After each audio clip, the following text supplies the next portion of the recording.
Bonjour, c'est Stéphane Kaplanuk, cofondateur du site toutpoursagloire.com. Merci de suivre cette formation. Il s'agit d'une rediffusion, donc certaines annonces ne sont pas d'actualité. Par contre, dans le descriptif, il y a un cadeau pour vous. Téléchargez-le sans attendre, il sera toujours à jour pour aller plus loin avec les notes de l'orateur ou d'autres documents pour mieux suivre la formation. Je vous laisse sans plus attendre suivre la formation. Bonne découverte et à très bientôt. Alors, on va passer tranquillement à notre webinaire. Je vais présenter Raphaël. Donc, Raphaël, tu es marié avec Marion. Je ne sais pas depuis combien de temps, en fait. Écoute, ça fait comme ça, 14 ans. 14 ans. Waouh. Ouais, c'est la question Voilà. piège, ça. Hein. Si je réponds pas bien, en plus, je C'est pense ça. qu'elle est en train de suivre. Je me fais taper sur les doigts. On la verra arriver.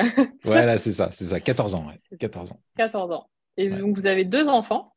Et Oui, Raphaël, tu es pasteur actuellement à l'Église chrétienne évangélique de Grenoble. c'est Et ça. tu as du coup écrit ce livre Vivre pour Jésus et aussi coécrit une ressource d'évangélisation, l'évangile.net, les 7 signes. Super. Yes.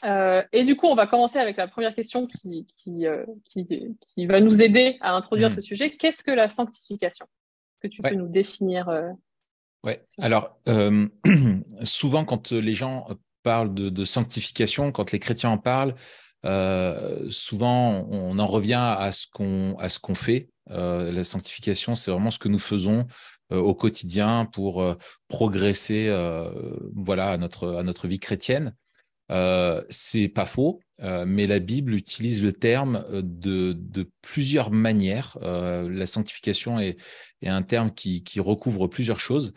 Il y a tout d'abord, je pense, quand on se projette dans une perspective biblique du développement de la rédemption, être saint, être rendu saint par Dieu, c'est vraiment l'espérance eschatologique du peuple de Dieu. C'est l'espérance du peuple qui a été racheté et qui est sanctifié, qui est mis à part pour Dieu, qui appartient à Dieu, et Dieu qui donne ce commandement, vous serez saints car je suis saint. Et on voit ce peuple qui finalement n'arrive pas à assumer son statut devant Dieu. Et au final, c'est Christ qui accomplit cette espérance finalement du peuple de devenir saint. Et donc je vais revenir là-dessus. Et souvent, on voit dans le Nouveau Testament que les chrétiens sont appelés les saints. Euh, et être saint, encore une fois, c'est être mis à part, mais pas au sens de mis à part, dans le sens où tu es mis de côté, comme si tu étais puni au coin, tu vois, ou si tu étais mis dans la poche. C'est vraiment l'idée d'être consacré, d'être mis de côté, où Dieu se prend un peuple, prend une part pour lui. On est mis à part pour Dieu, consacré à lui, dans le but de refléter ses perfections, et notamment ses perfections morales. C'est donc être saint, c'est donc être séparé. Si on est mis à part, c'est aussi être mis à part, séparé du péché et plus particulièrement de la domination du péché.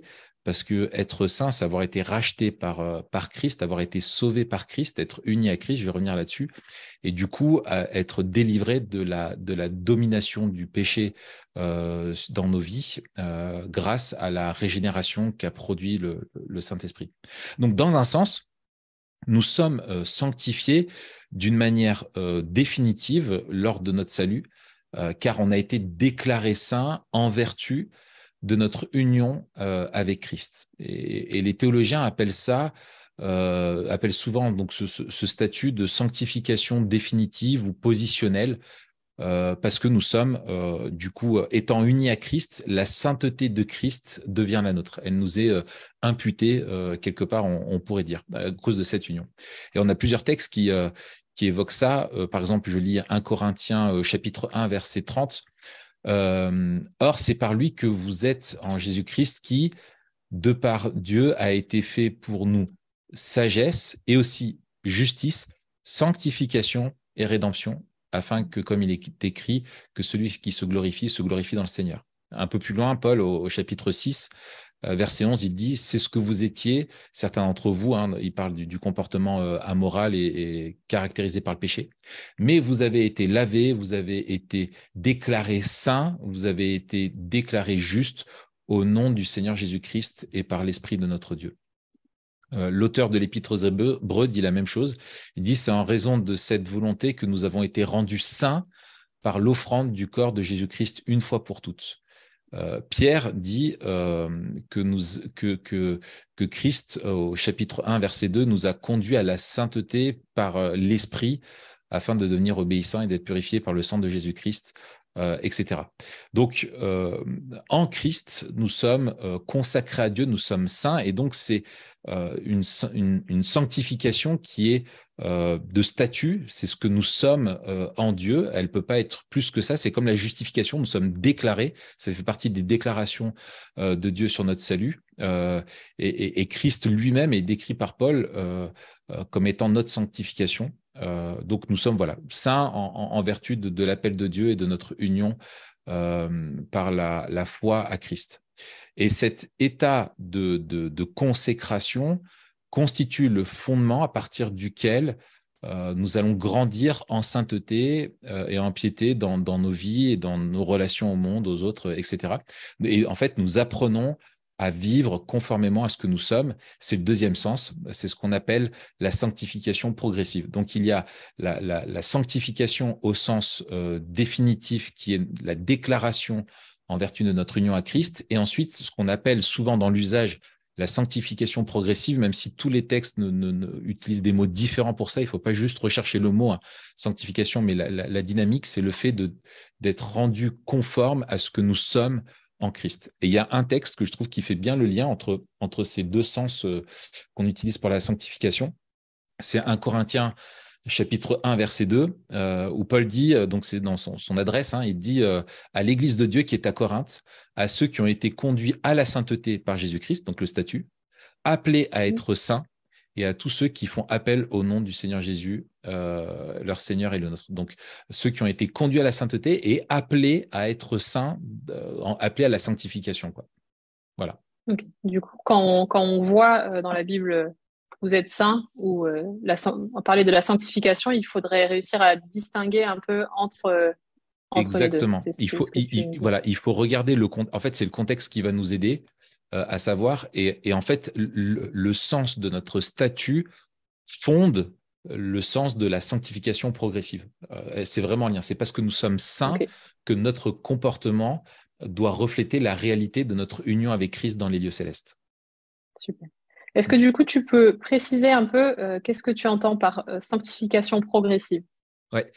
Alors, c'est vrai que à tort, nous considérons notre salut à la seule dimension du pardon de nos péchés. C'est un petit peu un réflexe qu'on a. Être sauvé, c'est être pardonné de nos péchés. Mais c'est être pardonné de notre péché, c'était ce qui était nécessaire dans le but de notre salut. Et le but de notre salut, c'est notre transformation à la ressemblance de Jésus, en vertu de notre union avec lui. Et donc notre sanctification progressive, notre salut implique donc cette sanctification progressive où le but de Dieu est de nous transformer petit à petit à ressembler à ce que nous sommes en Christ. Et donc c'est la sanctification commence dès la nouvelle naissance, dès le début de la vie chrétienne. Et c'est pas une sanctification qui est abstraite, ni un progrès, un petit peu comme on le voit dans les courants du développement personnel où on est appelé à devenir la meilleure version de nous-mêmes, comme si c'était finalement ce que Dieu nous demandait, devient le meilleur possible maintenant. C'est pas ça. Ce n'est pas non plus une sainteté qui est abstraite dans le sens incarner nous-mêmes des valeurs un petit peu abstraites, des absolus comme ça. Dieu, ce que Dieu nous donne, et c'est son cadeau, c'est quelque chose qui dépasse notre espérance, c'est qu'il nous transforme tout au long de notre vie progressivement à l'image du Seigneur Jésus, qui est l'être le plus parfait qui puisse exister, qui est la perfection même. Et Dieu veut que notre cœur ressemble à son cœur et que notre manière de vivre soit conforme à la sienne. Et donc, c'est ça notre bien, c'est ce que Dieu veut dans notre salut, c'est notre bien. Et il y a ce fameux passage de Romains chapitre 8, à partir du verset 28, Paul dit, nous savons que tout contribue au bien de ceux qui aiment Dieu, et il définit ensuite ce bien-là un petit peu plus loin au verset suivant. Il dit, en effet, ceux qu'il a connus d'avance, il les a aussi prédestinés à devenir conformes à l'image de son Fils, afin que celui-ci soit le premier-né d'un grand nombre de frères. Ceux qu'il a prédestinés, il les a aussi appelés. Ceux qu'il a appelés, il les a aussi déclarés justes. Ceux qu'il a déclarés justes, il leur a accordé la gloire. Et donc, on voit que le but de notre salut, c'est d'être transformé à l'image de Jésus et que Dieu va utiliser toute chose dans ce bien-là, qui est notre bien, et ce que Dieu veut pour nous. Et donc, c'est dans ce but que le Saint-Esprit travaille en nous et pour que petit à petit, toutes les qualités de Christ deviennent nôtres. Sa sagesse, son intégrité, son amour, son courage, son humilité, toutes ces vertus qui étaient les siennes finalement, deviennent nôtres et qu'on lui ressemble de plus en plus. Et en gros, cette promesse-là de Dieu, elle sous-tend que aussi une autre réalité, c'est le revers de la médaille, c'est qu'on ne peut pas développer une quelconque qualité spirituelle par nous-mêmes ou en nous-mêmes. C'est Christ qui nous communique ça, c'est à travers notre relation avec lui, on va y revenir. Et pour être saint, pour ressembler à Jésus, pour plaire à Dieu, on a besoin d'avoir une puissance en nous qui nous dépasse. C'est la puissance de Dieu lui-même, de la troisième personne de la Trinité, du Saint-Esprit, qui va agir en nous pour nous transformer, quoi. Donc voilà, je pense que la sanctification nous rappelle que, sans la sanctification, le salut est incomplet. Le but de Dieu, c'est de nous rendre saints. C'est pas juste de nous pardonner nos fautes, c'est de nous rendre saints, qu'on ressemble à Jésus-Christ. Et c'est quelque chose, on va y revenir, mais qui sera totalement achevé, soit au jour de notre mort, le jour où on rencontre le Seigneur, soit quand on le rejoint, hein, là la sanctification est finie parce que ne peut rentrer au ciel rien qui ne soit imparfait ou impur à ce moment-là. Et donc notre sanctification s'achève à ce moment-là. On a la perspective de l'éternité derrière ça, parce que notre sanctification n'est pas juste celle de notre cœur, c'est aussi la transformation de notre corps, où lors de la résurrection, nous recevrons là notre corps glorifié, qui sera de la même nature que le corps de Jésus. Et là, nous vivrons avec lui dans la nouvelle création, et ce sera fini. Et c'est ça que nous attendons. C'est là aussi la sainteté de notre corps, de ce corps glorifié. Donc voilà, c'est un processus qui commence à notre nouvelle naissance et qui nous projette jusque dans l'éternité.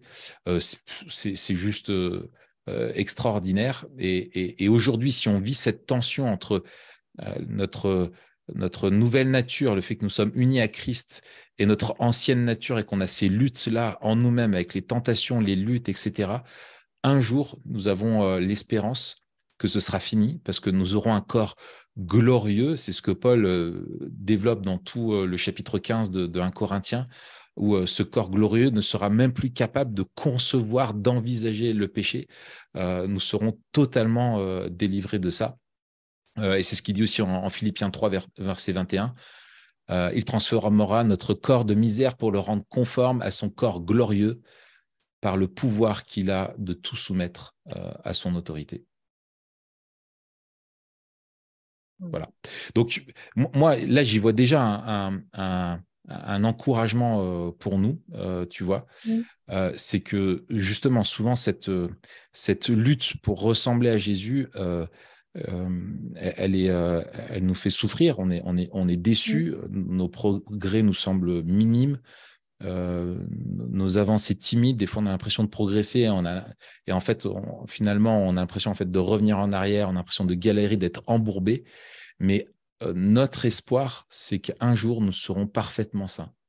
Et moi je pense que en tout cas c'est la chose que j'attends le plus, parce que je me dis mais quel soulagement de ne plus être en guerre contre le péché, même si cette guerre-là, on doit la vivre par les forces que Dieu nous donne, bien entendu. Mais la Bible abonde là-dedans. Finalement, on a peu de descriptions de ce à quoi ressemblera la vie éternelle, ce à quoi ressemblera notre corps, etc. Mais par contre, on a abondamment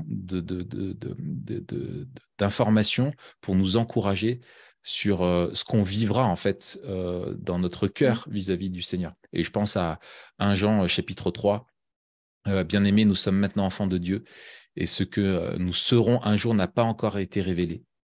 Mais nous savons que lorsque Christ apparaîtra, nous serons semblables à lui, parce que nous le verrons tel qu'il est.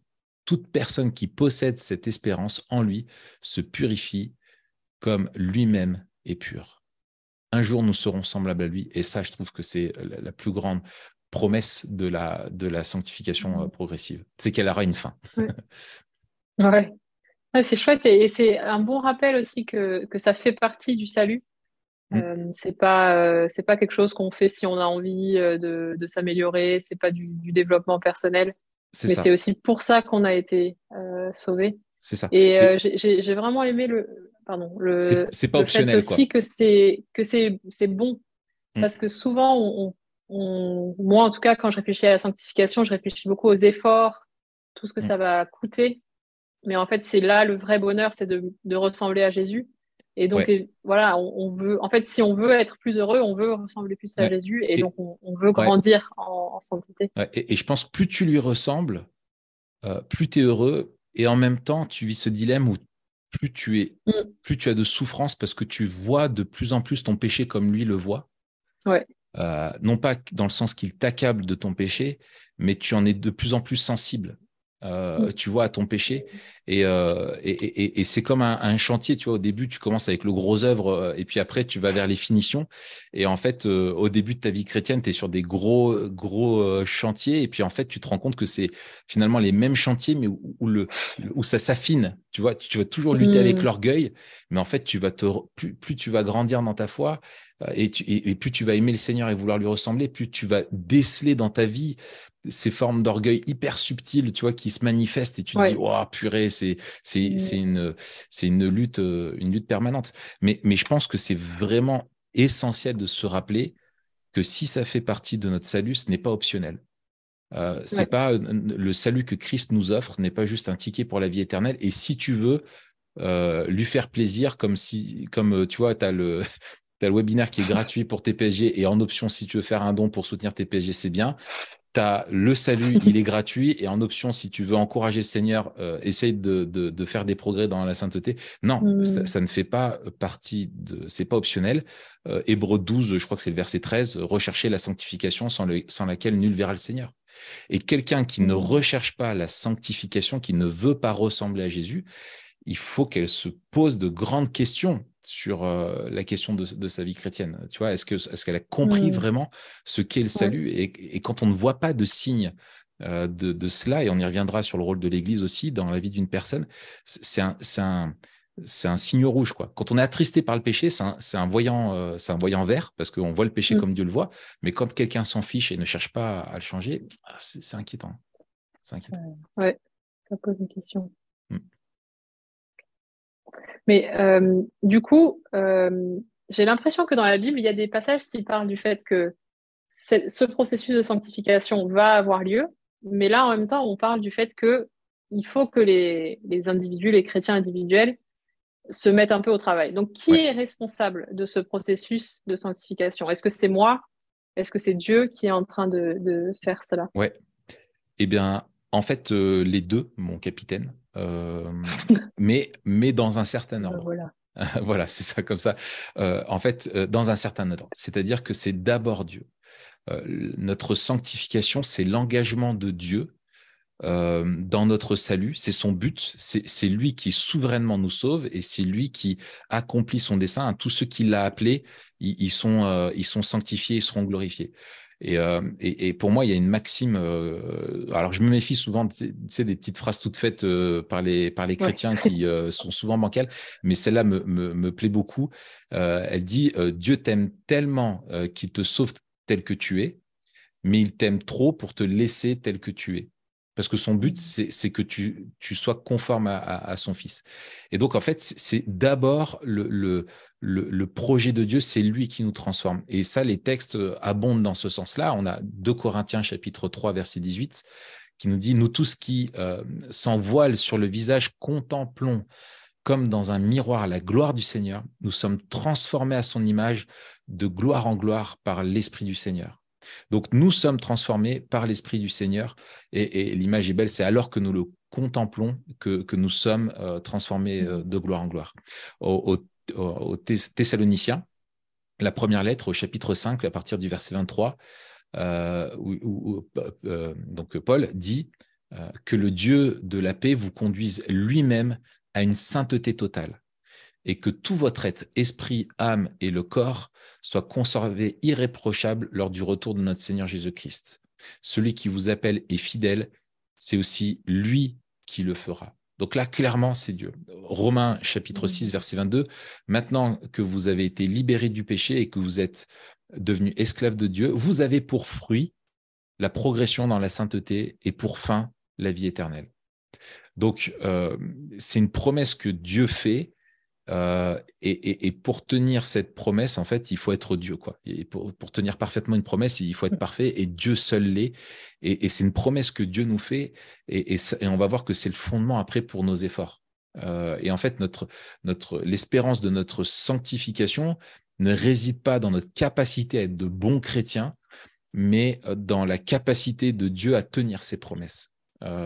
Et 1 Pierre 5, 10, 11 dit encore la même chose. Le Dieu de toute grâce vous a appelé en Jésus-Christ à sa gloire éternelle, et après que vous aurez souffert un peu de temps, il vous rétablira lui-même, vous affermira, vous fortifiera et vous rendra inébranlable.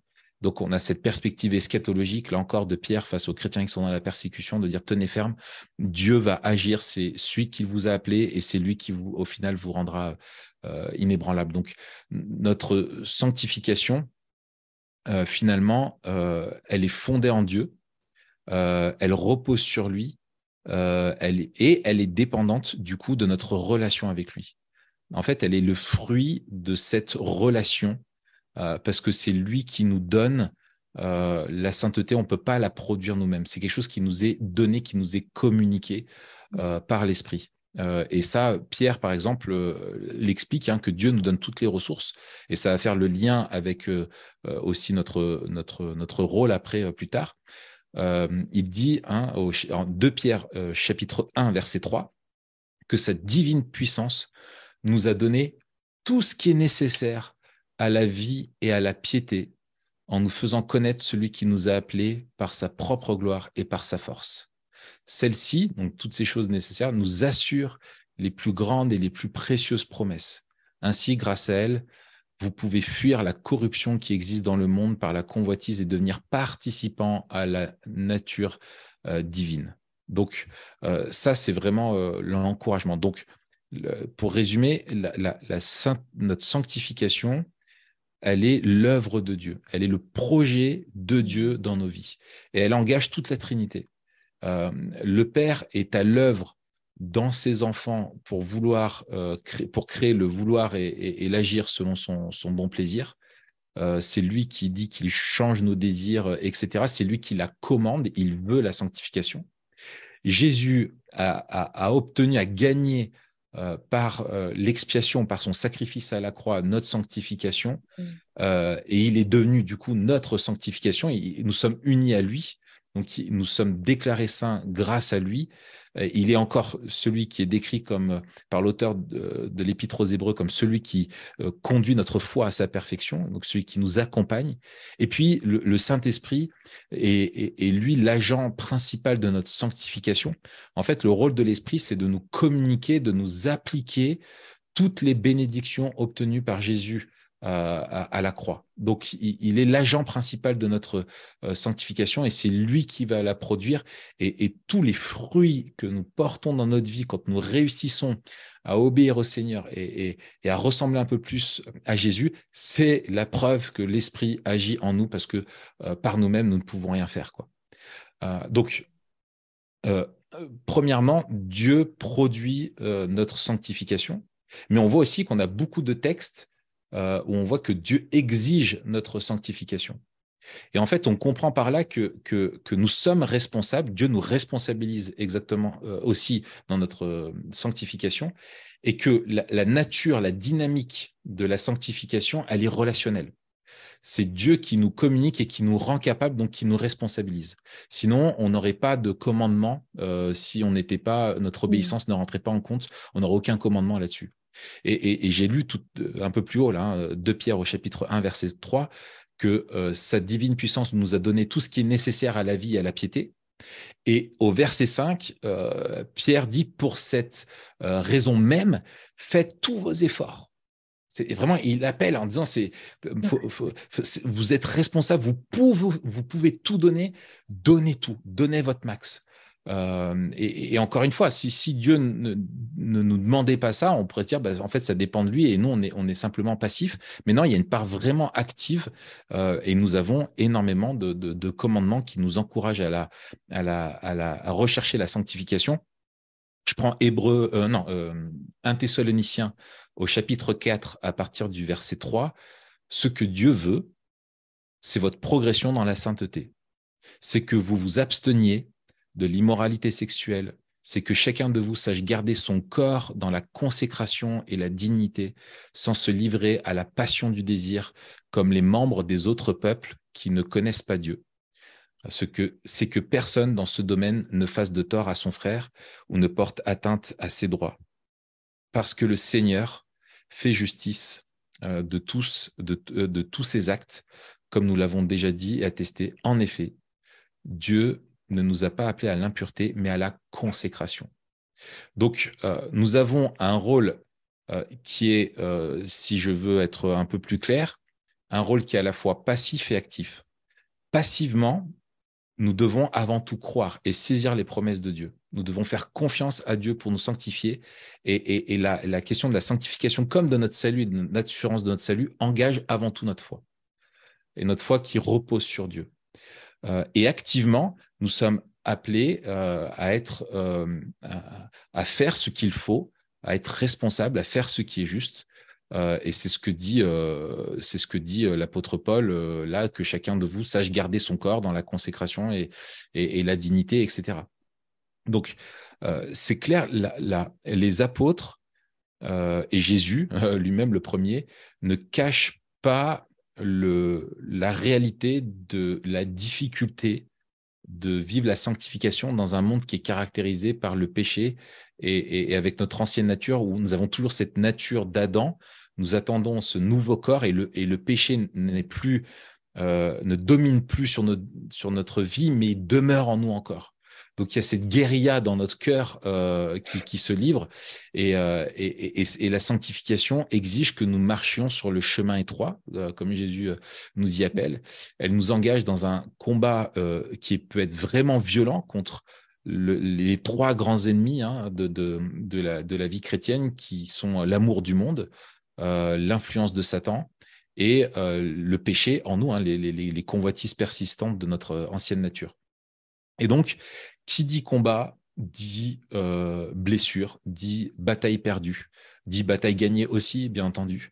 Et donc, il faut s'attendre et se dire que c'est normal qu'il y ait des phases de découragement, des chutes, des séductions qui nous ont eues, des tentations, de l'usure, des périodes d'incrédulité, de sécheresse spirituelle.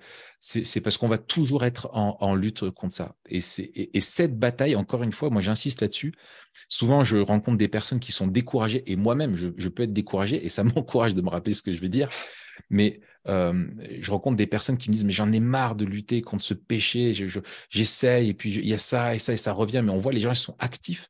Mais en fait, c'est la preuve que Dieu a changé notre cœur, qu'il y a une détestation du péché et qu'on ne veut pas qu'il demeure en nous et qu'on est dans une forme de guerre. Et cette guerre, on n'est pas toujours victorieux, c'est inévitable, c'est la réalité de notre vie ici-bas et c'est l'expérience de tout chrétien. On apprend à mettre à mort le péché, à se laisser conduire par le Saint-Esprit.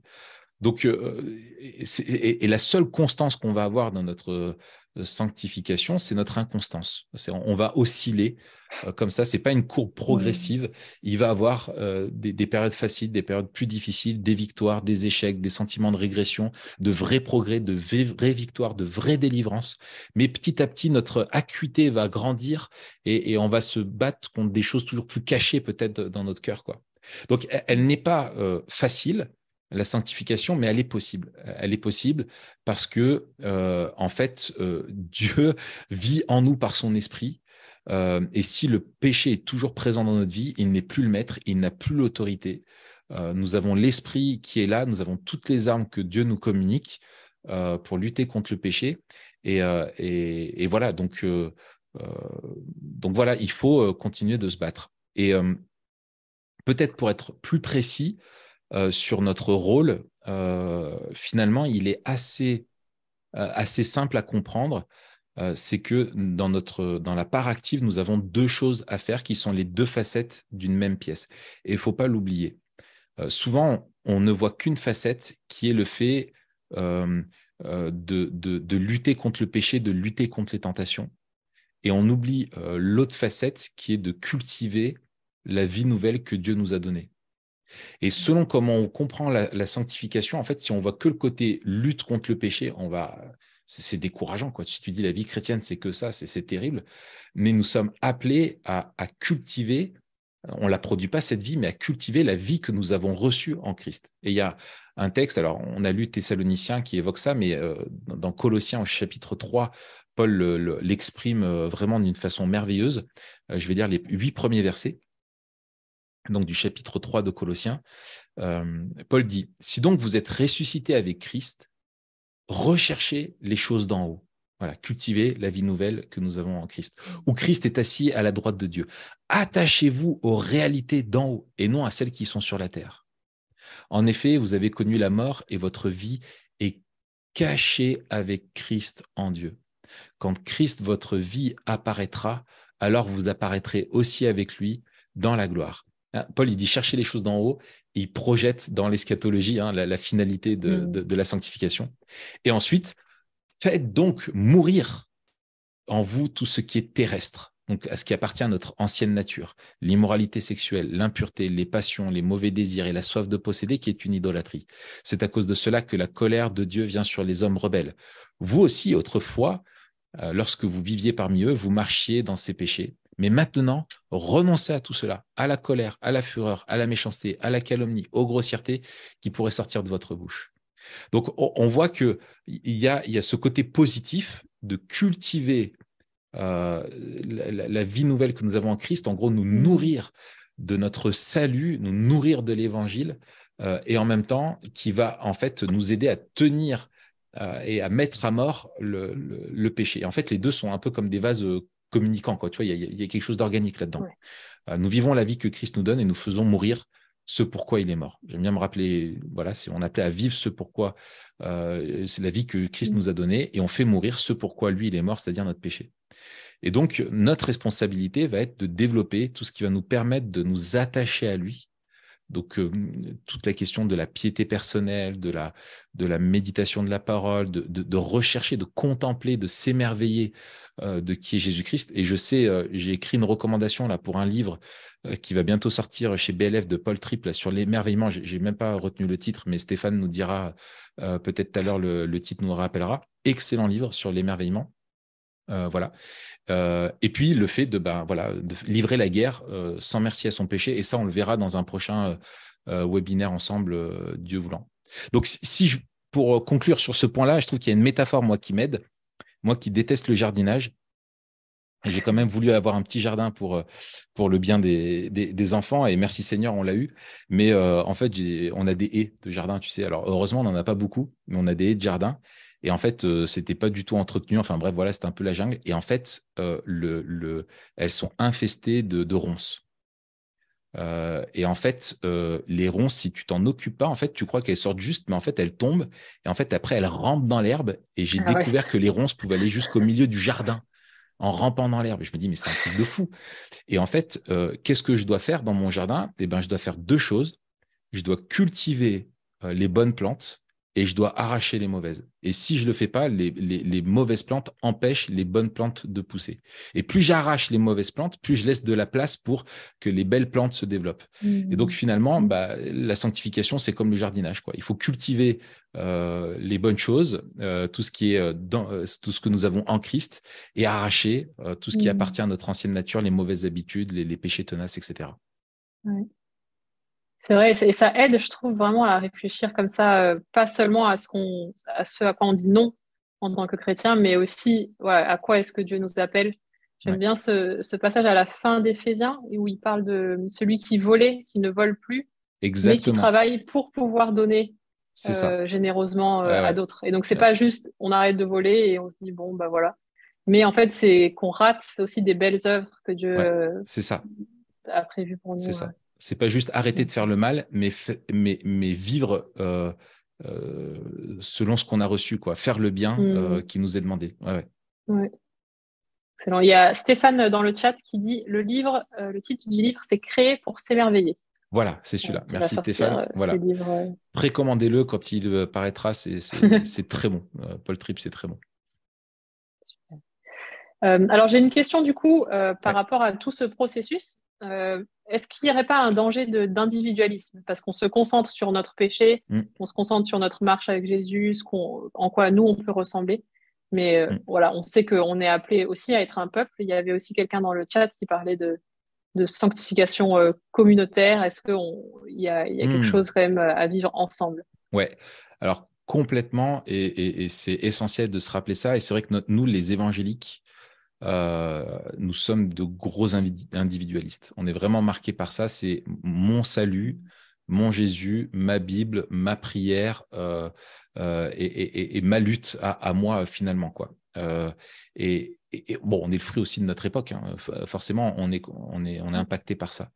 Mais notre salut, c'est notre union à Christ et donc notre intégration à la communauté. Hein. L'Église fait partie de l'Évangile. C'est le but de Dieu, c'est de se faire un peuple qui lui appartienne. Et donc, il y a vraiment une dimension corporative, communautaire à notre salut. Hein. Nous sommes sauvés personnellement, mais intégrés à un corps et pour vivre notre foi au sein de ce corps-là. Et donc, certes, notre sanctification se développe à travers notre relation avec Dieu, mais elle a aussi une dimension, donc si elle a une dimension verticale, elle a aussi une dimension horizontale. Et pareil, je disais finalement les maximes chrétiennes, des fois je m'en méfie, mais il y en a une autre qui est bien quand même, c'est qu'on dit souvent qu'une braise en dehors du foyer va s'éteindre, alors que quand elle est dedans, en fait, les braises entre elles s'enflamment, quoi. Et en fait, si on est éloigné de la communauté, notre cœur va se refroidir parce qu'on vit dans un monde hostile. On vit dans un monde qui est en guerre contre Dieu et on a besoin de l'Église. Et être chrétien, c'est être intégré à ce corps vivant, à ce corps de Christ. Et on est appelé à vivre cette réalité parce qu'on doit se soutenir les uns les autres. Et le rôle de l'Église est vraiment là aussi pour veiller à ce que chacun mûrisse, soit transformé à l'image de Jésus et mûrisse dans sa compréhension de la grâce et sa manière de la vivre. Hébreux 12-15, hein, veillez à ce que personne ne se prive de la grâce de Dieu, à ce qu'aucune racine d'amertume produisant des rejetons ne cause du trouble et que beaucoup n'en soient infectés. Hein, veillez à ce que personne ne se prive de la gloire de Dieu et de la grâce de Dieu. Et donc, on est vraiment appelé à veiller les uns sur les autres, à ne pas abandonner l'Église, parce qu'on a besoin nous avons besoin de l'Église et nos frères et sœurs ont besoin de nous. Et c'est pas une question d'être le leader, d'être voilà, etc. Parce que par les fonctions de l'Église, parce que nous vivons communautairement, finalement, nous encourageons mutuellement et nous nous édifions mutuellement dans l'amour. Ça, c'est Ephésiens 4 qui le rappelle. Mais peut-être pour souligner, il y a plusieurs aspects, plusieurs choses qui se vivent dans l'Église, plusieurs fonctions de l'Église qui vont aider à notre sanctification. Tout d'abord, je dirais, il y a la notion de l'enseignement. C'est vraiment la nourriture spirituelle dont nous avons besoin, de la parole de Dieu qui est enseignée dans l'Église. Alors, il y a l'enseignement magistral qu'on va recevoir lors du culte, vraiment la proclamation de la parole de Dieu, mais aussi tout ce qu'on va vivre dans des petits groupes différents où en fait, on apprend à grandir dans notre foi en appliquant, en étudiant et en appliquant la parole de Dieu. C'est comme ça qu'on est édifié. Dans 1 Corinthiens 14, 26, hein, Paul dit, hein, lorsque vous vous réunissez, chacun de vous peut apporter un cantique, un enseignement, une révélation, une langue ou une interprétation. Que tout se fasse pour l'édification. Et donc, c'est vraiment le rôle de chacun qui peut apporter à la communauté vraiment l'enseignement aussi de la parole, l'échange autour de la parole qui participe à l'édification. Et si on a besoin de toute la parole de Dieu et de connaître la volonté de Dieu, avant de tout connaître et de tout discerner, si ça repose sur nous tout seuls, il va y avoir énormément de trous dans la raquette. Donc, heureusement qu'on a les autres qui sont là pour nous rappeler, pour nous exhorter. Et moi, combien de fois il y a des personnes qui m'ont rappelé des passages qui m'ont tellement fait du bien, ou qui, par leur prière, ont rappelé des vérités, tu vois, même sans, c'est pas juste lire la Bible, enseigner directement la Bible, mais enseigner ce qui est fidèle à la saine doctrine, produit vraiment, nous fortifie dans notre foi, et on a besoin de ça, on a besoin d'être enseigné des autres pour grandir. Il y a la deuxième chose, après l'enseignement, c'est la question de la redevabilité et de la discipline. En fait, nous sommes appelés à nous confesser nos péchés les uns aux autres et à lutter ensemble contre le péché. Alors, il ne s'agit pas de confesser ces péchés publiquement à toute l'Église, c'est pas ça, mais c'est d'avoir des personnes avec qui on a des relations de redevabilité où on s'entraide en fait à lutter ensemble contre le péché. Donc typiquement le modèle classique, et c'est celui que je promets aussi dans mon livre, c'est le modèle des groupes de croissance où on choisit de dire écoute, c'est nous qui choisissons de dire écoute, voilà, moi j'ai tel combat et tel combat dans ma vie, prie pour moi s'il te plaît sur ces sujets-là, et puis pose-moi la question de comment ça se passe régulièrement, voilà, et puis on échange là-dessus ensemble pour s'encourager. Et puis il y a le rôle aussi de la discipline d'église, où en fait alors souvent quand on parle de la discipline, je pense qu'il faudra qu'on fasse des choses sur la discipline d'église. Enfin, on a plein d'idées avec TPSG là-dessus, parce que c'est quelque chose qui souvent se résume dans notre vision en fait à l'aboutissement, tu vois, au fait de dénoncer publiquement le péché, voilà. Mais sauf que la démarche de discipline d'église, c'est simplement avant tout veiller les uns sur les autres. Et nous sommes responsables quand on voit un frère ou une sœur qui va pas bien ou qui semble être négligent, qui a tendance à se refroidir, qui a tendance voilà, qui va pas bien, bref, de veiller sur elle.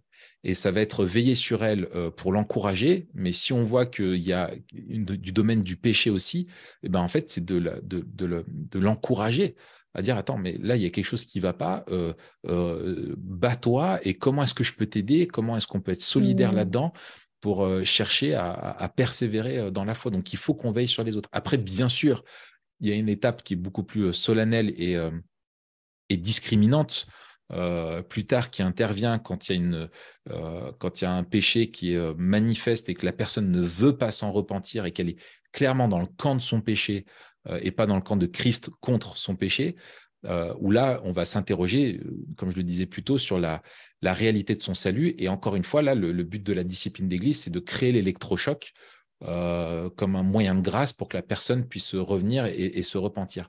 Mais bien avant ça, qui est la chose ultime, il y a vraiment le fait de se sentir responsable avec douceur, avec beaucoup d'amour, en se rappelant ce que dit le Seigneur, de d'abord regarder la poudre qui est dans notre œil avant la paille de notre prochain. Mais Jésus dit ça dans le but qu'on puisse ensuite aller enlever la paille qui est dans l'œil de notre prochain. Donc, il faut veiller les uns sur les autres. Et moi, une fois, j'ai un frère qui m'a dit une phrase. On était en train de discuter. Il m'a dit fais attention, tu risques de diviser l'Église. Tu t'en rends pas compte, mais tu es en train de diviser l'Église. Tu fais l'œuvre de Satan. Il m'a dit comme ça. Wow. Écoute, Sympa. écoute, merci Seigneur. On se connaissait, tu vois, c'est pas le gars qui débarque de nulle part, on se connaissait. Ouais. Mais il a eu le courage de me le dire et ça m'a repris sur le moment. Ouais, certes, j'étais un peu vexé parce que je me disais mais non quand même et tout. Mais en fait, il avait raison. Et ça, je te parle de quelque chose qui a plus de 10 ans. Tu vois. Donc, ouais, merci pour ce frère. Tu vois, ça porte du fruit 10 ans plus tard dans ma vie. Donc voilà, la redevabilité, la discipline, l'enseignement aussi dont j'ai parlé, et puis il y a l'adoration.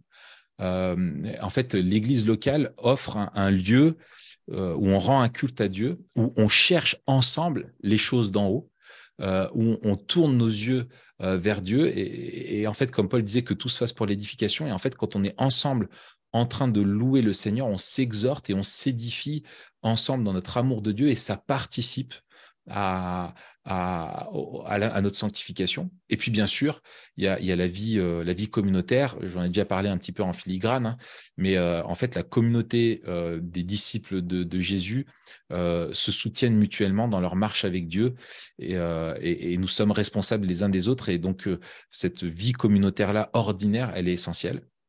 Et puis, un dernier élément, je dirais, c'est aussi toute la dimension du service. Parce qu'en fait, quand on sert les autres, on se détourne de soi, on se met vraiment au service de notre prochain.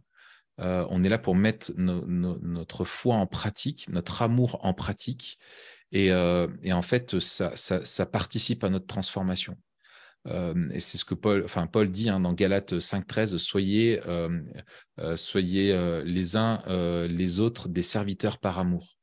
Et en fait, je pense que souvent, le péché prend plus de place quand on est égocentré, au sens propre, centré sur nous-mêmes. Mais quand on s'oublie un petit peu et qu'on est tourné vers les autres, et ben, finalement, on est en train de faire la volonté de Dieu et on est en train de cultiver la vie nouvelle que nous avons reçue en Christ et ça participe à ça. Et ce qui est terrible, c'est que moi, je remarque, je commence à avoir un petit peu d'expérience maintenant avec le ministère.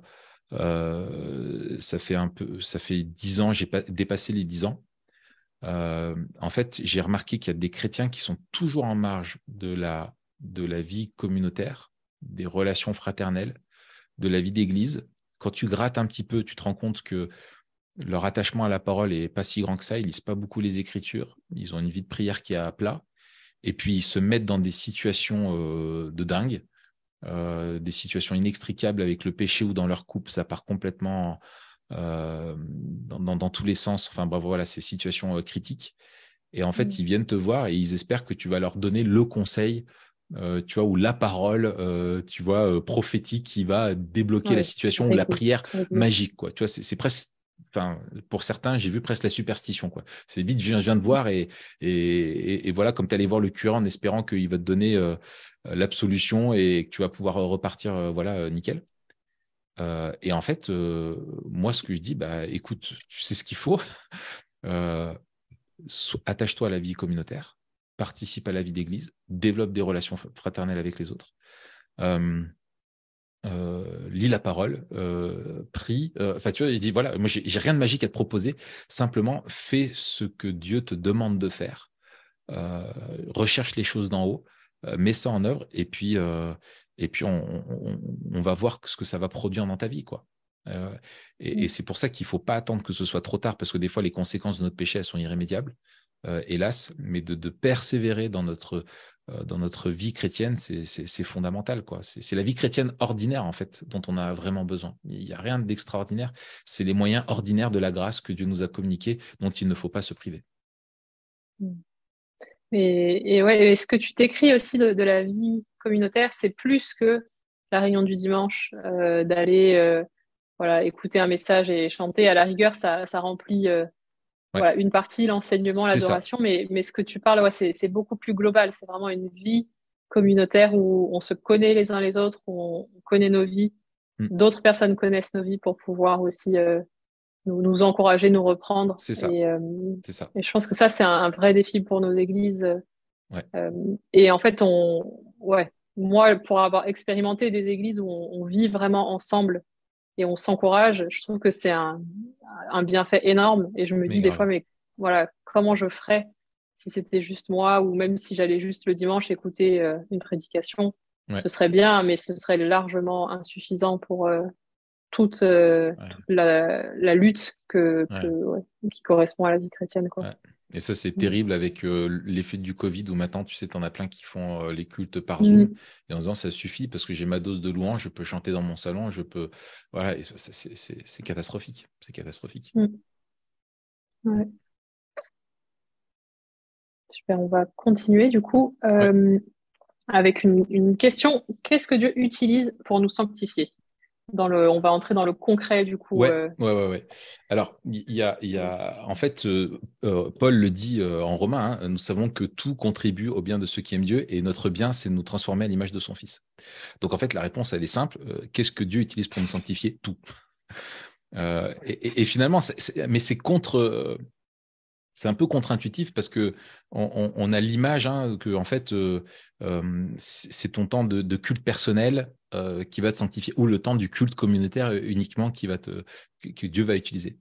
Mais en fait, pour Paul, Dieu, dans sa providence, utilise absolument tout ce que nous vivons pour nous transformer à l'image de Jésus. C'est-à-dire que là, chacun d'entre nous, on a eu une journée avec plein de trucs qui se sont passés, des contretemps, des problématiques, on a rencontré des gens, voilà. Et en fait, toutes ces choses-là sont pour nous l'opportunité d'apprendre à ressembler à Jésus et de chercher à ressembler à Jésus. Et si je voulais un petit peu être synthétique, je dirais qu'il y a 3 grandes catégories. Finalement, dans ce tout, il y a les disciplines spirituelles. Bien sûr, le fait de méditer la parole de Dieu, d'avoir une vraie vie de prière, etc. Enfin bref, tout ce qui tourne autour de ça. On avait fait des webinaires déjà là-dessus sur le culte personnel ou des choses comme ça. Donc vraiment de nourrir notre attachement à Dieu. Il y a aussi l'écoute de la parole de Dieu, l'enseignement qu'on reçoit à l'église et tout ça. Donc les disciplines spirituelles. Il y a aussi les relations. Parmi ces relations, il y a les relations spirituelles qu'on va avoir avec l'Église, qui est un moyen privilégié que Dieu utilise. Et là, ça rejoint ce qu'on a dit avant, tout ce qui touche à la vie d'Église, mais aussi les relations avec notre entourage qui est non chrétien. Que ce soit dans du fait de nous qui devons servir, être des témoins de Christ, rechercher à être des ambassadeurs de Christ et à être identifiés à Christ dans le monde, ça participe à notre sanctification. Mais c'est pas tout, c'est pas que dans ce sens-là. Dieu peut utiliser aussi des personnes pour notre sanctification de manière négative, des personnes qui vont nous maudire et on va devoir apprendre à les bénir. Alors ça peut venir de l'Église aussi, malheureusement, comme ça peut venir en dehors de l'Église, mais aussi des personnes qui vont nous servir, qui vont vouloir notre bien et que Dieu, dans sa providence, va utiliser, même avec leur sagesse, avec leur réflexion, pour nous faire progresser, pour nous faire comprendre des choses, ou que Dieu va utiliser ces personnes, les placer sur notre route. Et voilà, moi je me souviens d'une discussion avec mon médecin généraliste que Dieu a utilisé pour me faire un déclic sur des problèmes de santé que j'avais et que je réglais pas. Je traînais et tout ça. Et elle m'a dit, monsieur, vous êtes en train de vous tuer. Si vous continuez comme ça, vous êtes en train de vous tuer. Et en fait, elle m'a rappelé le 6e commandement, quoi, tu ne tueras point. Et en fait, moi, elle a dit ça, et en fait, je l'ai pris, et le Saint-Esprit a saisi ça, et bah, il a marqué au fer rouge, et j'ai dit waouh!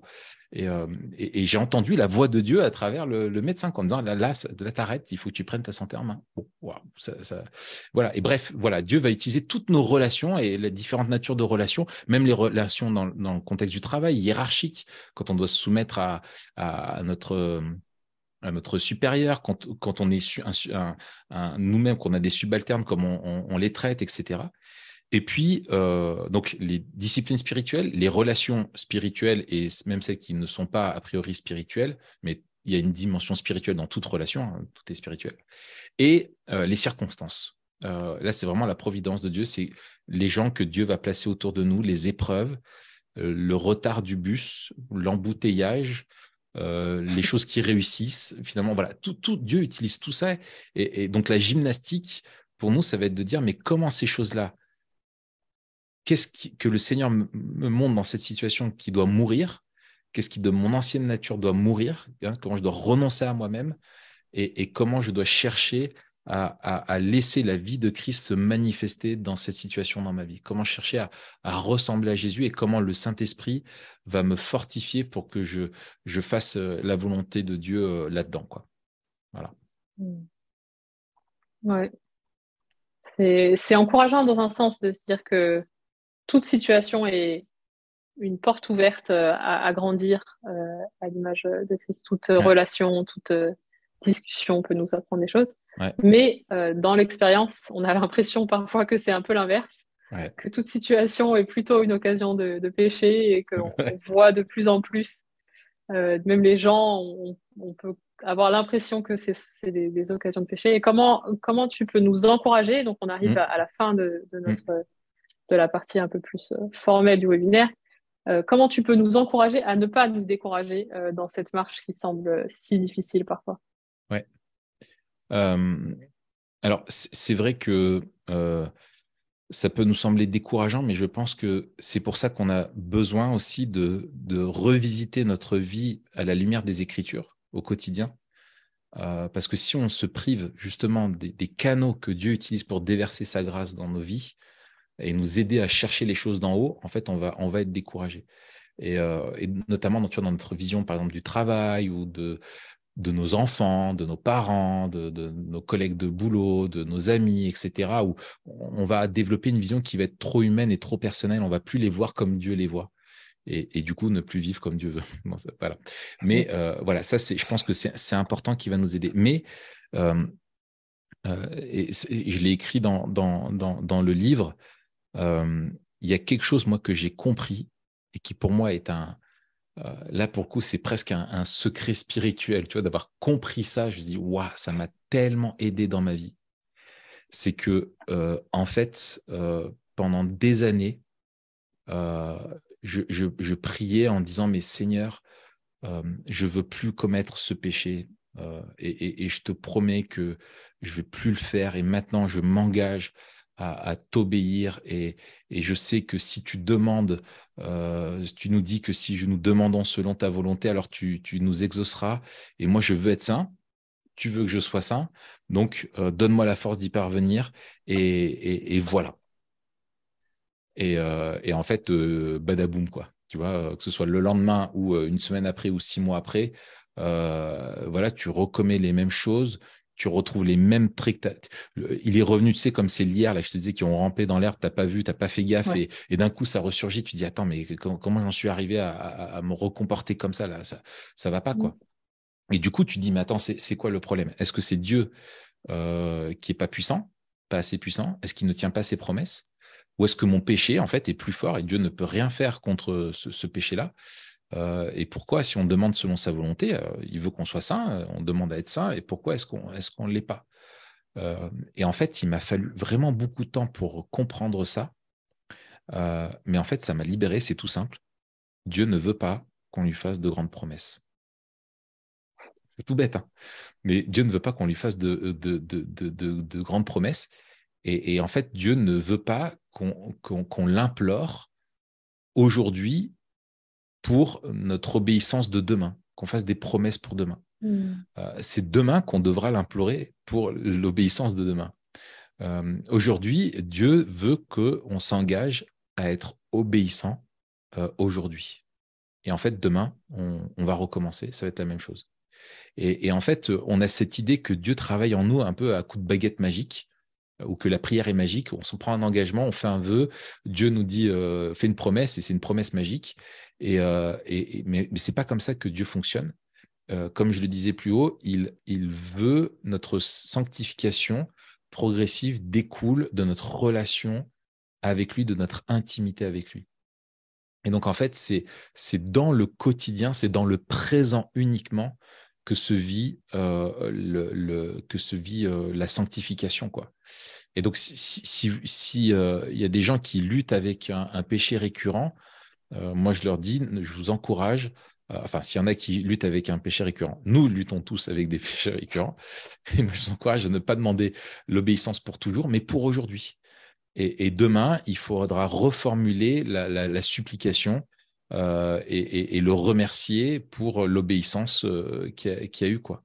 Et en fait, c'est la grâce de Dieu, elle est ancrée dans le présent. On la vit, on en fait l'expérience dans le présent, et c'est comme ça qu'on grandit.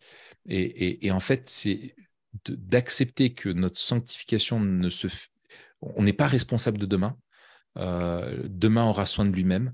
Demain, en plus, on se fait du souci pour quelque chose qui n'existe pas encore. Enfin, tu vois, pour nous, demain, ça n'existe pas. Ouais. Ça n'existe pas. Mm. Donc, voilà, on peut pas. Ça sert à rien de précipiter les choses. Il ne faut pas se préoccuper de lendemain, mais se rappeler que Jésus dit, ben, donne-nous aujourd'hui notre pain quotidien. Et Dieu répond à nos besoins physiques pour aujourd'hui, mais aussi à nos besoins spirituels. Et Dieu, en fait, vraiment est glorifié quand on reconnaît notre faiblesse et que on comprend que c'est dans la dépendance permanente à lui que on va grandir. Et en fait, Dieu est patient envers nous. Il veut nous transformer petit à petit. Ce qu'il veut, c'est vraiment aller travailler au plus profond de notre cœur. Et en fait, pour vivre, on a plus. Il veut qu'on soit conscient que pour vivre, nous sommes plus dépendants de sa grâce que même l'air qu'on respire. C'est notre premier besoin. Sans oxygène, tu résistes 2-3 minutes max. Sans sa grâce, pas une fraction de seconde. Et en fait, les deux seuls moments, si on se rappelle ce que je disais aussi précédemment, il y a que 2 temps où on peut espérer être dans l'obéissance, c'est dans le présent ou dans l'éternité. Et en fait, tourner nos regards vers hier et être triste et dire du coup demain je vais pas y arriver, en fait, c'est regarder là où il faut pas, quoi. Et Satan précisément veut nous faire regarder là, quoi. Veut nous faire regarder là, à hier ou à demain. Et moi, je recommande pour ceux qui veulent comprendre plus le rôle de Satan aussi dans notre sanctification, le livre de C.S. Lewis, le classique, La tactique du diable, qui est pour moi magistral et qui nous aide. Et il revient là-dessus, C.S. Lewis, sur le fait que en fait, Satan veut notre préoccupation pour demain et pour hier, quoi. Voilà. Mais ce qui compte, c'est le présent. Et Satan lui-même, et ça, c'est, je cite Ryle, qui disait à des jeunes chrétiens que Satan ne s'inquiétera pas de vos intentions ni de vos résolutions, aussi saintes qu'elles soient, pourvu qu'il les fasse renvoyer à demain. Et en fait, quand tu dis, ouais, à partir de demain, je vais lire ma Bible, à partir de demain, j'arrête la pornographie, à partir de demain, je vais être ça. Lui, il dit, ouais, génial, vas-y, à fond, je suis à fond avec toi, à bloc, allez, ouais, promis, demain, je te laisse tranquille. Vas-y, demain. Voilà, ce qui compte, c'est demain. Tu vois. Voilà. Et en fait, rien ne manifeste plus notre dépendance à Dieu que notre prière quotidienne, notre dépendance au dire, Seigneur, c'est aujourd'hui, c'est maintenant que je veux être saint, je ne veux pas le remettre à demain et je veux aujourd'hui voilà, marcher dans tes voies, là maintenant, dans cette heure qui est là, dans ce jour que tu m'as donné et je te fais confiance pour demain. Et ça nous pousse, ça nous oblige au lendemain à faire la même chose, quoi. Donc c'est ce que j'explique aussi dans le bouquin et je donne une prière que j'ai appris à faire et que je fais que j'ai appris à faire en fait quotidiennement, pas forcément mot à mot, mais qui me rappelle justement cette dépendance à Dieu pour vivre sa grâce et qui soit mon secours heure après heure pour vivre sur la voie de la sanctification et ressembler de plus en plus à Jésus. Voilà. Ouais. Non, c'est encourageant, c'est un bon rappel de se concentrer sur l'aujourd'hui.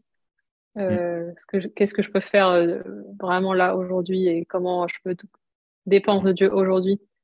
Souvent, on est beaucoup plus découragé quand on regarde en arrière ou devant. On se dit ah mais le chemin est encore tellement long, je vais jamais y arriver. Ouais. Mais c'est se concentrer sur l'essentiel, sur ce à quoi Dieu nous appelle aujourd'hui. C'est ça. Demain, soin de lui-même. C'est ça. Excellent. Eh ben, merci beaucoup. On va bientôt passer aux questions. Merci en tout à cas, toi. moi, j'ai été vraiment encouragée par ces rappels des nouvelles choses. Et j'espère que derrière vos écrans, vous aussi, vous avez pu recevoir des belles choses dans votre marche pour la sainteté. Ouais. Écoute, moi, c'est des bons rappels en le préparant là. Je me disais franchement, tu vas le dire aux autres, mais tu en as vraiment besoin, mon gars. Donc, ouais. D'abord, on a une question vraiment en lien avec le livre, Raphaël. Du coup, je vais te la poser. Dans le livre, à la page 32 exactement, tu dis « Parfois, les chrétiens déclarent un peu vite que Dieu aime le pécheur, mais il déteste le péché. » Et tu dis que c'est faux. Comment comprendre cela? Que Dieu n'aime pas le pécheur, pourtant, ne veut-il pas que tous soient sauvés? Ok. Alors, grande question. Je pense que le bon bout pour le prendre, c'est de se rappeler ce que dit Paul au chapitre 5 de Romains, c'est que alors que nous étions encore pécheurs, Christ est mort pour nous.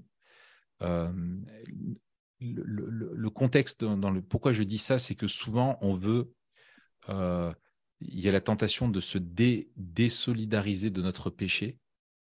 Or, le péché fait partie de nous, fait partie de notre identité. Et ce que Dieu envoie en enfer, ce ne sont pas des péchés, mais des pécheurs. Donc Dieu juge le pécheur. Et Dieu est en colère contre le pécheur. Mais sa colère contre le pécheur ne l'empêche pas de l'aimer et de l'appeler à la repentance. C'est pas qu'il y a des pécheurs contre lesquels Dieu est en colère et donc qu'il ne sauve pas, et d'autres contre qui il n'est pas en colère et qu'il sauverait. Dieu a une colère constante de toute éternité contre toute forme de mal qui est commise. Voilà, c'est dans le caractère de Dieu que c'est comme ça. Du coup, attends, je me perds. Oui, donc Dieu juge le pécheur pour ses péchés, et c'est lui qui est tenu pour être responsable. Donc c'est dans ce sens-là que je le dis. Ça fait partie de ces petites phrases justement évangéliques qu'on peut avoir un petit peu pour dire non, mais ce que Dieu, c'est le péché qu'il n'aime pas, c'est pas le pécheur, tu comprends, toi il t'aime, etc. Mais en fait c'est pas la question de l'amour de Dieu là qui est en jeu, c'est la question de la colère de Dieu contre le pécheur. Moi quand je suis moi en tant que parent, c'est la même chose. Je fais pas la différence entre la bêtise de mon fils ou cette désobéissance et mon fils quoi, ou ma fille. C'est quand eux, ils font quelque chose de mal, je ne vais pas te dire je suis en colère, mais juste contre l'acte que tu as fait, pas contre toi. Non, c'est contre lui que je suis en colère. C'est lui qui est responsable de cet acte-là. Et c'est mon enfant qui va recevoir la sanction et pas l'acte qu'il a fait. Tu vois, ça n'a pas de sens quand tu le traduis comme ça. Et donc, c'est vraiment cette idée-là que je voulais rappeler, c'est que Dieu nous tient pour responsables devant lui de nos fautes. Et je rebondis sur ce que disait tout à l'heure Stéphane. Qu'est-ce qu'on fait devant Dieu face à nos fautes? De quoi on a besoin? Mais en fait, juste de sa grâce. Et l'amour de Dieu, il se manifeste dans le fait qu'il a envoyé son Fils mourir à la croix pour sauver quiconque croit en lui et se tourne vers lui pour recevoir le pardon. Et il n'y a aucun homme qui peut dire à Dieu, moi je voulais que tu me sauves, mais tu n'as pas voulu. C'est un cas de figure qui n'existe pas. Tous ceux qui s'approchent de Dieu et qui se repentent de leurs péchés sont délivrés de la colère, du jugement, de la colère à venir. Et c'est ce que Paul dit en Éphésiens chapitre 2, où il dit que voilà, on a le problème du péché en nous, on a le problème de Satan, on a le problème de notre du monde aussi qui nous pousse au péché, mais le plus grave dans tout ça, c'est qu'en fait, on est sous la colère de Dieu et on demeure sous la colère de Dieu. Et Paul ne dit pas que nos péchés demeurent, nos actes demeurent sous la condamnation. Non, c'est nous qui sommes des enfants destinés par nature à la colère. Et il n'y a que la grâce de Dieu qui intervient dans notre vie qui peut nous en délivrer. Voilà. Ouais, donc c'est une fausse, une mauvaise idée de différencier le péché du pécheur finalement, puisque voilà, en fait celui qui commet le péché c'est nous, et donc on peut pas voilà. juste. Voilà. Le péché, c'est pas simplement ce que l'on fait, ça fait partie de ce que nous sommes. C'est ce que dit Paul, hein, il parle du corps du péché en Romains 6, il parle en Romains 7 de la loi du péché qui est en lui et qui me délivrera de ce corps de mort. Voilà, ce corps de mort, ce corps de péché, c'est le corps qu'on hérite de notre nature hérité d'Adam, hein, du fait qu'on soit la postérité d'Adam, et donc on hérite de ça et on est par nature coupable, pécheur, et c'est parce que nous sommes pécheurs que nous sommes incapables de pécher, incapables de ne pas pécher.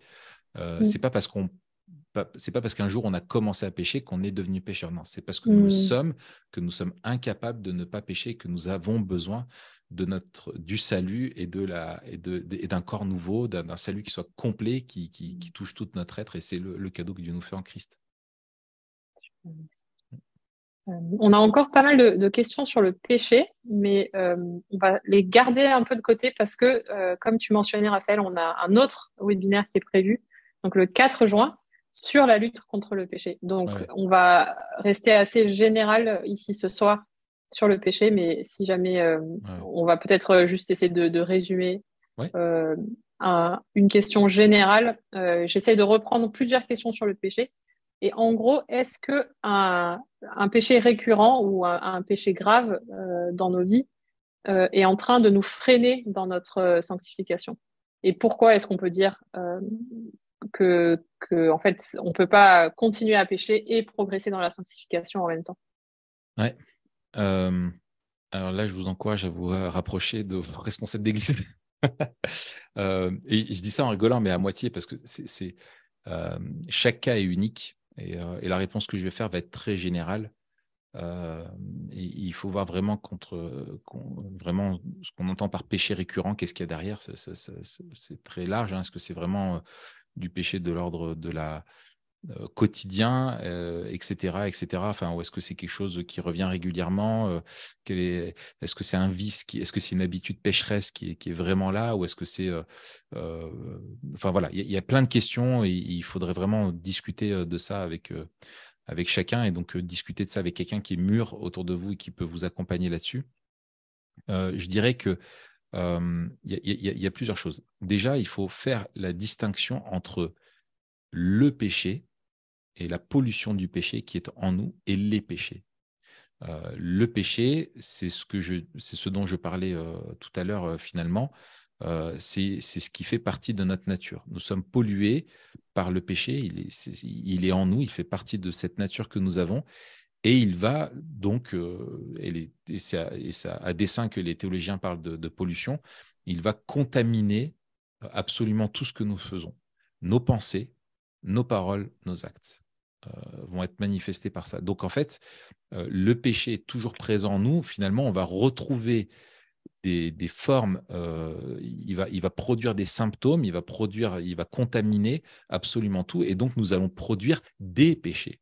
Nous allons produire des péchés dans nos pensées, avoir des pensées qui sont d'ordre pécheresse. Nous allons avoir des paroles pécheresses. Nous allons avoir des actes pécheurs. Donc, il faut bien distinguer dans le sens de dire quand on a des pensées qui reviennent ou des actes qui reviennent, c'est se dire en fait la racine du péché, la présence du péché sera toujours en nous et produira toujours des pensées, des actes et des paroles qui sont pécheresses.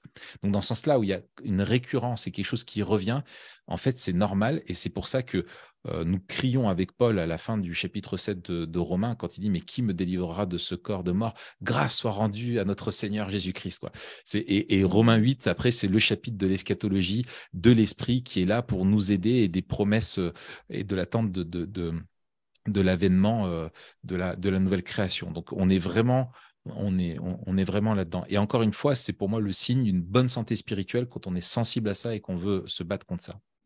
Ensuite, un deuxième éclairage de façon très générale qui me vient de John Owen, que je trouve excellent, qui a écrit un livre qu'il faut lire aussi sur le péché. Donc, il y a La tactique du diable qui est excellent, et il y a La mortification du péché de John Owen. John Owen fait cette remarque, moi, qui m'avait marqué, c'est qu'en gros, nous sommes tous plus ou moins sensibles à certains péchés. Il y a certains de nos péchés qui nous culpabilisent énormément. On se sent vraiment mal avec. Parce qu'ils ont ils ont un impact sur notre conscience plus fort, où on a honte de ça, et du coup, on se sentir honteux, on prie à tout prix pour que Dieu nous en délivre. Et on a d'autres péchés qui ont un impact sur notre conscience beaucoup moins fort. Et en fait, on sait que c'est du domaine du péché, mais je ne vais pas dire jusqu'à dire qu'on s'en fiche un peu, mais on va relativiser, on en ressent beaucoup moins de culpabilité, beaucoup moins de honte devant Dieu. Ça peut être, je ne sais pas, plein de petits mensonges au quotidien qu'on a l'habitude de faire, ou, je ne sais pas, au travail, on devrait, je ne sais pas, on se permet de piquer des fournitures au travail, on se dit, ouais, de toute façon, c'est dans le bilan de la boîte, on s'en fiche, c'est pas un stylo qui va changer quelque chose, après tout, j'ai bien le droit. Enfin, voilà, des petits trucs comme ça où on s'en fiche et qui sont ancrés dans nous, dans nos comportements. Et John Owen fait cette réflexion, il dirait, mais en fait, Dieu ne veut pas qu'on lutte simplement contre le péché qui nous attriste, mais contre tous les péchés qui attristent Dieu. Et il se pourrait bien que Dieu, pour nous faire comprendre cela, nous résiste en fait à nos prières qui demandent d'être délivrés d'un péché, pour nous faire comprendre que ce que Dieu veut, c'est notre cœur et tout notre cœur. Et qu'on ne peut pas choisir nos batailles en disant ça, en fait, j'ai décidé que je m'en fiche, et ça, j'ai pas décidé. Et ça, parce que ça me fait souffrir moi, ou qu'il y a des conséquences sur les autres, je veux à tout prix en être délivré. Et en fait, on peut être très égocentré dans notre lutte contre le péché, parce que ce qu'on cherche, c'est notre bien-être psychologique, c'est de se sentir bien, de se sentir en paix avec nous-mêmes, etc. Et on n'est pas gêné fondamentalement pour ce que le péché est devant Dieu. Tout péché que nous commettons est une violation de sa loi et c'est comme si on giflait Dieu. C'est une insulte, c'est une offense qui est faite à Dieu même, que ce soit le stylo bic qu'on a pris là-bas ou le petit mensonge pour s'accommoder de notre retard parce qu'on a l'habitude de prendre du retard, ou que ce soit de notre dépendance cachée à, je sais pas, des jeux d'argent ou un adultère ou des choses qui sont beaucoup plus graves et qui peuvent amener une conscience plus aiguë de la gravité du péché. Et pour chacun de ces péchés-là, du plus grave au plus petit, pour en être lavé, il a fallu que Christ souffre à la croix. Et en fait, on a vraiment besoin de recomprendre en fait ce que ça a coûté à Christ, ces péchés-là, pour désirer mener une vie sainte dans tous ses aspects, dans tous les domaines de notre vie. Donc voilà, c'est juste un petit éclairage que je donne comme ça. Distinguer entre le péché et les péchés, le fait que Dieu veut aussi une lutte totale contre le péché dans nos vies. On ne peut pas choisir nos combats et se concentrer juste sur ces péchés-là qui nous attristent. Et après, pour la question de l'accompagnement et en particulier sur dire qu'est-ce qu'on met derrière un péché qui est récurrent, etc.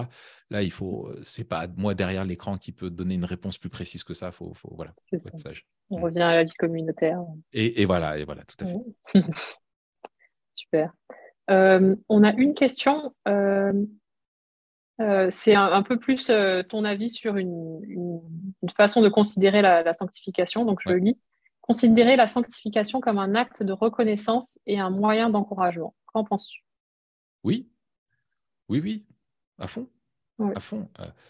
C'est parce qu'il nous a aimé le premier, il s'est donné à nous, on veut se donner pour lui et on se consacre à lui. Et c'est vraiment un témoignage de notre reconnaissance. Aussi que de chercher à lui plaire, bien entendu. Et c'est une bonne raison. On ne le fait pas par culpabilité parce qu'on a été... ou pour gagner ses faveurs parce que nous avons tout reçu, toutes les bénédictions nous sont données par Christ et Christ seul nous justifie devant Dieu. C'est pas son œuvre à lui plus la nôtre qui nous justifie devant Dieu. On est justifié sur la base de Christ seul. Sa justice nous a imputés. Sa sainteté nous est imputée, nous sommes unis à lui, et quand Dieu nous voit, il nous voit revêtus de la justice de Christ, et c'est pour ça que nous sommes déclarés justes sur la base de notre foi, parce que nous croyons que ce que Christ a fait est suffisant. Mais derrière, notre obéissance, et c'est, Romains 12, c'est un sacrifice vivant, quoi. On s'offre, nous, il n'y a plus de sacrifices sanglants qui ont besoin d'être donnés parce que voilà, l'expiation a été faite par Christ, mais nous nous donnons, nous, tout entier à Dieu et vivons pour lui. Donc oui, amen. Amen. Encore une question. Est-ce qu'un manque de prière dans ma vie est un signe de manque de sanctification? Est-ce qu'on peut faire un lien direct entre notre vie de prière et notre sanctification? Encore une fois, j'aimerais pouvoir discuter avec cette personne pour pouvoir creuser et lui poser déjà plus de questions. Qu'est-ce qu'elle entend par manque de prière? Voilà. Il peut y avoir tellement de raisons différentes dans notre vie de prière pour des périodes où on se sent plus sec. Donc ça va dépendre vraiment. Et encore une fois, je renvoie vers l'église locale pour ça. Mais d'une manière générale,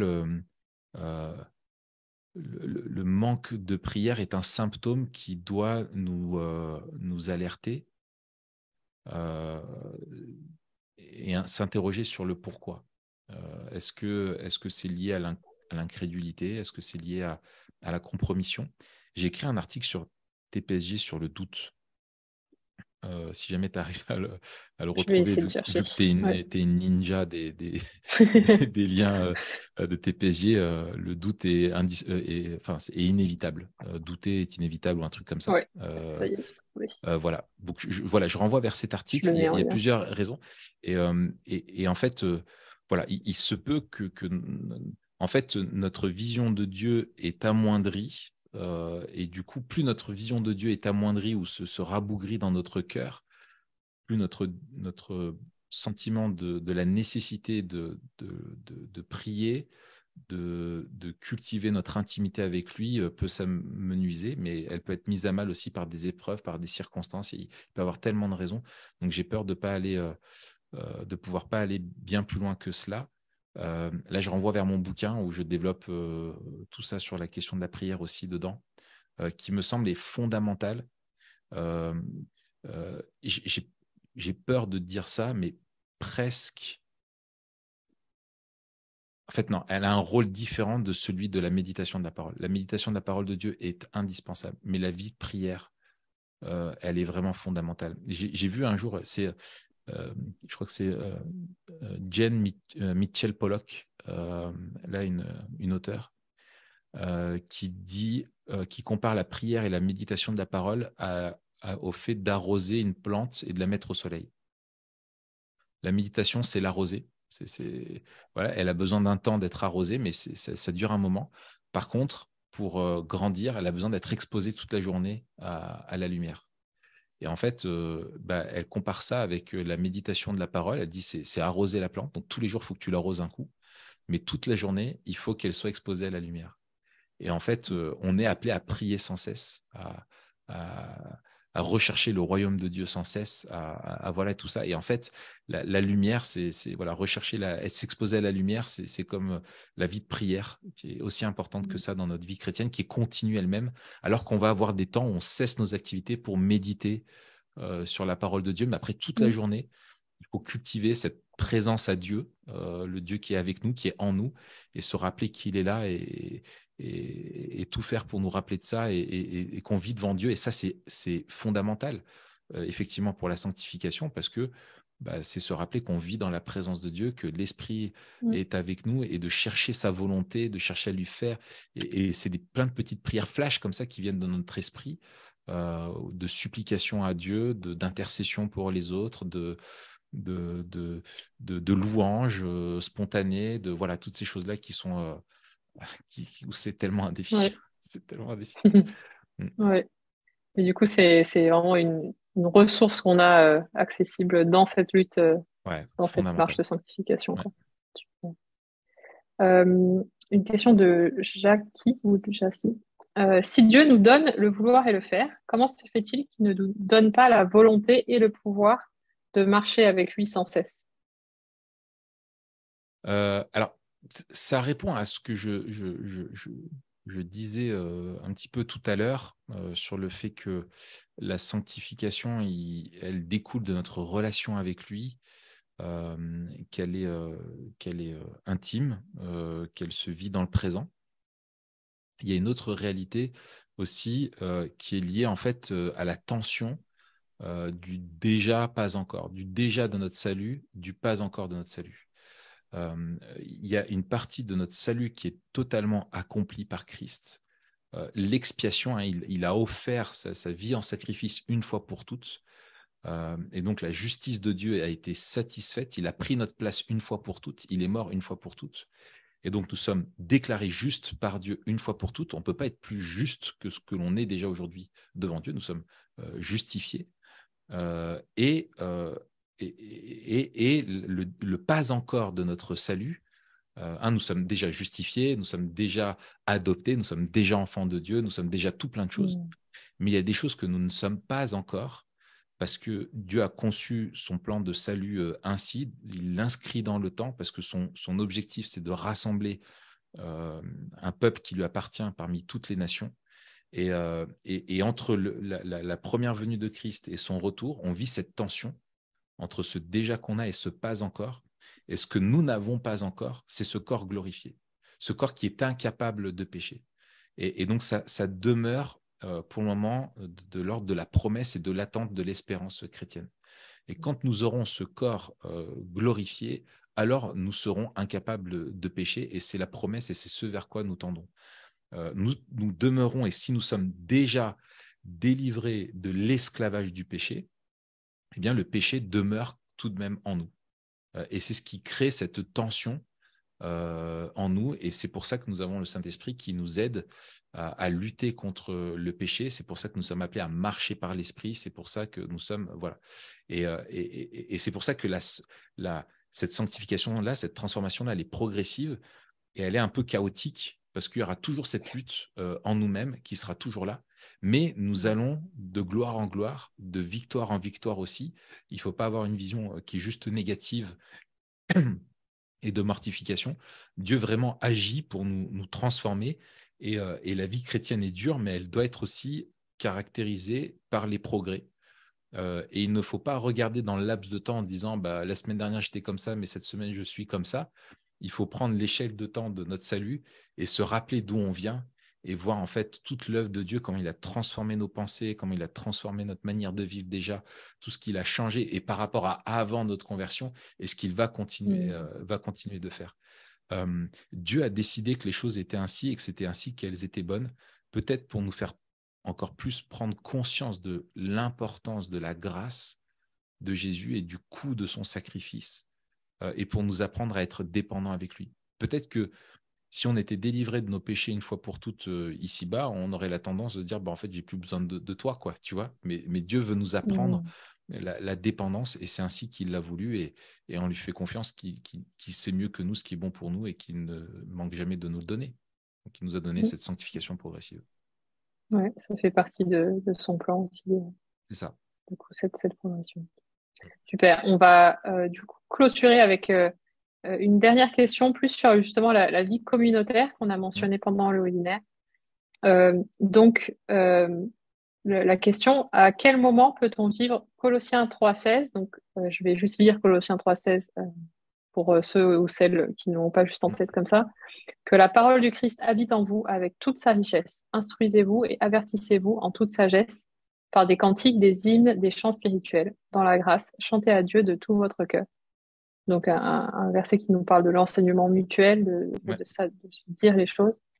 Comment peut-on vivre cela, sachant que lors du culte du dimanche, la plupart d'entre nous sont plutôt dans la passivité. On est rarement en train de participer. En tout cas, la majorité de l'Église ne participe pas activement. Ouais. À ce qui se passe. Ouais. Alors, ce passage-là s'inscrit dans toute la section que Paul décrit là au chapitre 3, des relations en fait qui découlent de notre salut. Chapitre 1 et 2, c'est vraiment le salut que nous avons, ce que Christ a fait. Et puis, et en fait, le chapitre 3 commence avec le passage qu'on a lu tout à l'heure. Ainsi donc, vous êtes ressuscité avec Christ, recherchez les choses d'en haut, etc. Donc, la question de la sainteté de l'Église.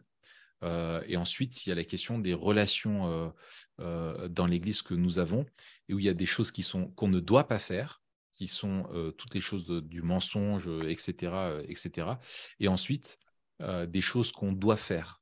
Le fait de se revêtir de sentiments de compassion, de bonté, d'humilité, de douceur, de patience les uns envers les autres, de se supporter mutuellement et de vivre le pardon, tout comme Christ vous a pardonné, pardonnez-vous jusqu'aux uns aux autres.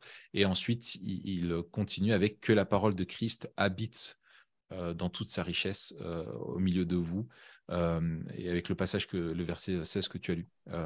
Donc, on est vraiment dans l'idée, pas juste du culte, mais de la vie communautaire.